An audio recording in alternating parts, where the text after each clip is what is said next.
How do I know if they, okay, yeah, I can hear me. We don't have slides. Well, imagine a big picture of Batman up on the screen. On the cover of a book that says Batman in Psychology, A Dark and Stormy Night, the best book on Batman ever written. It's the best book on Batman ever written by me. That would be accurate. I am Dr. Travis Langley, a professor of psychology at Henderson State University, a liberal arts university in the middle of nowhere, 4 hours north of Dallas. And they're very supportive of creative ways of teaching. I teach psychology and film and literature and other media-related classes every spring. And twice I've taught a class called Batman. I didn't have to disguise it like psychology of nocturnal vigilantism. I called it Batman. Only students who wanted the word Batman on their transcripts were in that room. Click. Change slides. All right. This year I've got the Walking Dead Psychology, Psych of the Living Dead. I'm editing and lead writer on a series of books with my fellow psych geeks, a number of psychologists who I know from things they've done at other conventions or they've written online. Click. Oh, okay. And then next month we've got Star Wars Psychology, Dark Side of the Mind. Click. And for next, we're busy. We're producing these things. And when you've got, I don't know, when somebody gives me 9 months to write a chapter, I write it in the 9th month anyway, so why not skip the first 8? We've got other topics for next year, like for the spring, the topic rhymes with shame of bones. For summer, we've got one that rhymes with Star Trek, and other topics coming up. Some people go like, why are you talking about these fictional characters? They're not real. One time I was giving a talk at some city, and the cab driver asked, what you're doing? I was like, well, I'm going to be giving a talk on Batman. It's like, Batman? But that's a cartoon. We look at fiction all the time. When you imagine what you're going to be doing later today, you're engaging in a fiction because it hasn't happened yet. At the moment, it's fictional. Once upon a time, the ability to create fire was fictional. Matt, when he was going along during camp, wondering what happens if something horrible happens to this girl so I can be a hero. He was engaging in fiction, and those fictions helped him prepare for something that came along. Fiction about heroes helps us think about heroism. And okay, I go to some of the most fantastic things, and you go, well, nobody's going to have to prepare for a supervillain attack, but it prepares you for the field. Most of us don't. And the more fantastic the fiction, sometimes the more we can get into real-world issues. Star Trek got to look at real-world issues, civil rights and conflict between countries in ways that nobody else was doing at the time that TV show was out. Click. I get to meet some interesting people. I don't remember why I put Weird Al up there, except just to show that I was with Weird Al. People who've played heroes, people who've created heroes. Adam West, who played my childhood Batman, a starship, and behind him, the producer of the modern Batman movies. Since I knew there'd been a little bad blood, I deliberately set them next to each other. Click. People ask, when did you discover these heroes? I don't remember. As I was asking when I discovered the sun. There I am with one of my mom's comic books when I was a little kid, looking really happy with whatever I was looking at. Click. People watching the video, he keeps going click. When somebody asks, why are you using fiction to talk about real people, real psychology? Sometimes I'll use the example and point out, remember when you took a math class? And you had to do a problem with 2 different trains approaching each other at different speeds, and you'd calculate when they would reach each other. Well, for somebody who loves trains, that's a great way to learn math. I've got a colleague at my university. He teaches a math of baseball class. And for somebody who learns their math through baseball, if they love baseball, that's a great way to do it. I use fictional characters to talk about real psychology. Click. The Walking Dead, we have a lot of different areas of psychology we can talk about. What's it like growing up in the zombie apocalypse? And while, okay, You're probably not growing up in the zombie apocalypse. There are people who do grow up in horrible situations, horrible places in the world, horrible times in history, horrible circumstances in their own lives.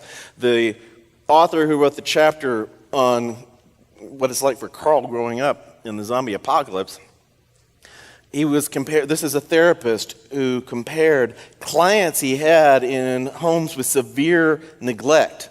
And some of these things these kids had to do, raising themselves, taking adult responsibilities. When we use these fictional characters to talk about things like that, people sometimes listen and think about it and process it in a way that it would be a little harder if we were going straight to talking about the real people. Like when I teach my forensic psychology class, I can talk about some brutal crime, and some of it can be so unpleasant that it's kind of a turnoff, and the students are missing the point of what I'm saying. The one time the sheriff's deputy visited and was showing us crime scenes photos, and a couple of them were pretty brutal, and years later, the students only remember those photos. They don't remember the point he was making. I can talk about the psychology of children who've lost their parents to crime, and what we know from looking at kids who really have witnessed these things happen. And it's hard topic. I can talk about Batman as a little kid, Bruce Wayne seeing his parents murdered in front of him, and I can bring in the same psychology to talking about him, but that filter of fiction helps us think about what did it take for him to take this pain and become the hero that he grew to be. Some people will hear you say, you're writing about zombies? A few weeks ago, there was this interview. Click! Yeah. No, we're not analyzing the zombies for the most part in that book. We're looking at the living characters. I do have one guy who wrote a chapter on, okay, what would happen in the brain of a zombie? But the rest of the chapter is about living characters, real people. A few weeks ago, there was an interviewer who she kind of missed the point that we were looking at the real people, even though I'd said it several times. I was talking about, the popularity of the show has to do with the depth of the characters. And she's like, really? I was like, you think I'm talking about the zombies still, don't you? Click. We're going to look at grief, the classic stages of grief. And I can point out how, not everybody's going to follow them in the same order. Herschel was doing denial and bargaining at the same time. And then, when the day came, he had a few minutes of anger, then he got depressed and drunk, and then he was at acceptance later that afternoon. He went through them almost as fast as Homer Simpson did when he was terminally ill. Can also talk about how, you don't have to get over these things. Sometimes your bargaining and your anger can be motivating things that drive you to accomplish other stuff in life. There are people who refuse to accept a flat loss, and they might be wrong. There are also those who go, no, I'm going to keep fighting, and sometimes they find a cure that nobody knew about. They find a solution nobody knew about before. Some individuals can take their anger. Okay, we had Batman in his story taking his anger. In a minute, I'll get to some real-life examples. Click! PTSD, that's one people want to talk to me about with Batman and The Walking Dead, almost more than any other specific mental illness issue. I can go through the symptoms. I can point out how, okay, Batman has certain symptoms. We can have plenty on The Walking Dead, but he has certain things. Exposure to trauma, yes. Seeing your parents murdered in front of you is exposure to a trauma. Persistent re-experiencing, oh yeah, he relives it. Avoidance, no, he does not avoid reminders of crime, he seeks them out. Symptoms of arousal not present before. He was actually more fearful before. Once his parents had lost, the worst thing in the world had already happened. And so some symptoms he had, some he didn't. So this mix, it lets me talk out about this and point out to people, PTSD is not exactly what you think it is. Somebody can have some symptoms of it and still be a hero. Somebody can have a full set and be a hero too. Click. The Walking Dead, especially this past year, it's been really hitting since the characters got to an environment where it seemed a little safer and the symptoms could catch up with them. And Sasha was one in particular that people were tweeting about, oh, she's the poster child for PTSD, or somebody else saying, I hate Sasha. I'm thinking, you don't know Sasha. You don't know what she was like before any of this. This situation, there are a lot of combat veterans who find the show a good conversation piece. They've come back from the things they went through, and they're living the lives they're in, and some of the people in their lives are getting a little tired of their PTSD and wish they would get over it. And it can be hard for them to get people to relate and talk. But they can start talking about that fictional character and then open up dialogue. And even the person doesn't quite get what the vet went through, they can maybe have more sympathy than they had before. Fiction actually fosters empathy and sympathy in people. You get accustomed to sympathizing with this fictional character whose thoughts you can know in a way you can't with real people. And it actually makes people better prepared to show empathy for other individuals. Other characters on the show a whole lot of the symptoms. You can have trauma, you can have it affect you very broadly, and it's still not be PTSD. Click. Another character shows a lot of the PTSD symptoms, but a different set from Sasha. Carol, if you know the show, you know the Carol's Cookies bit. So good you can never tell anyone. That's my t-shirt. If you don't know the show, it's like, what, cookies? They're good cookies.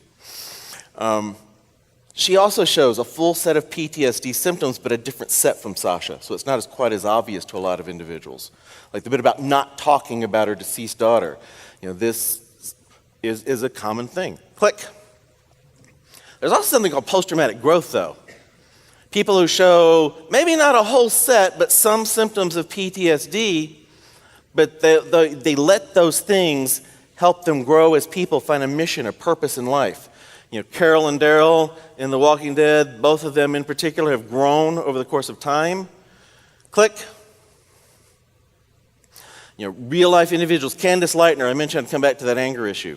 Candace Lightner, who in her anger over the light sentence given to the drunk driver who killed her daughter, she founded MAD, Mothers Against Drunk Drivers, as it was originally called. Elie Wiesel, for 10 years, would not talk about what happened to him and his family in the Holocaust.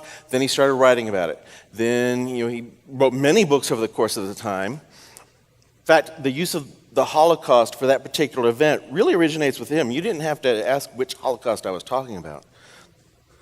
John Walsh, whose son Adam was murdered, became an advocate for missing children and real big on hunting America's Most Wanted. Theodore Roosevelt, whose wife and mother died of different illnesses in the same house on the same day, drew a big X in his diary, wrote, "The light has gone out of my life," headed off into the Dakota Badlands, apparently planning to die, came back about a month later, reinvigorated, became a police commissioner in New York.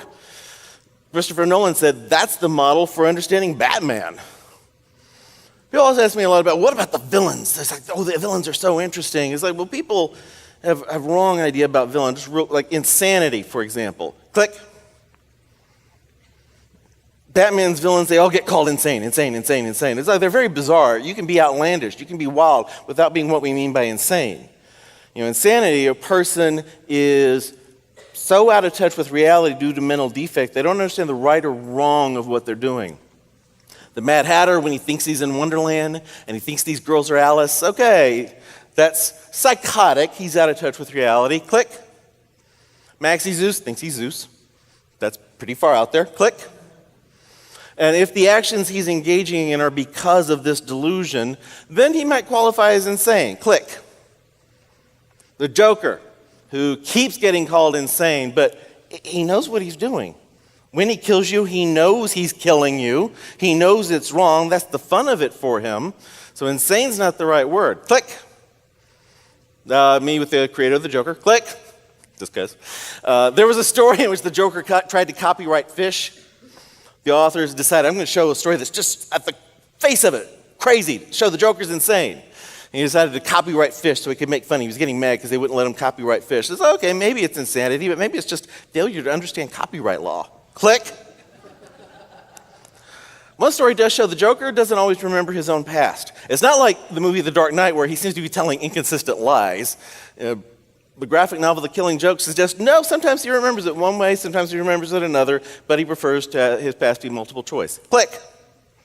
In The Dark Knight, the Joker is doing these smacks of his mouth and flicks of his tongue that suggest he'd been on antipsychotic medication. Okay, even if that version was supposed to have been psychotic, you could be psychotic but still sane. Okay, if your friend tells you, go kill your neighbor, well, you should know it's wrong, you shouldn't do it, and you need better friends. If a hallucinatory elephant tells you to go kill your neighbor, you might still know it's wrong, you shouldn't do it, and you need better elephants. Click. Click. In which case you can be psychotic but sane.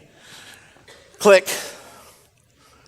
I can talk for a long time about these heroes and these villains and these fiction and how we can use the villains to talk about heroes, but my 12 minutes are up. I'm Dr. Travis Langley, and thank you all very much.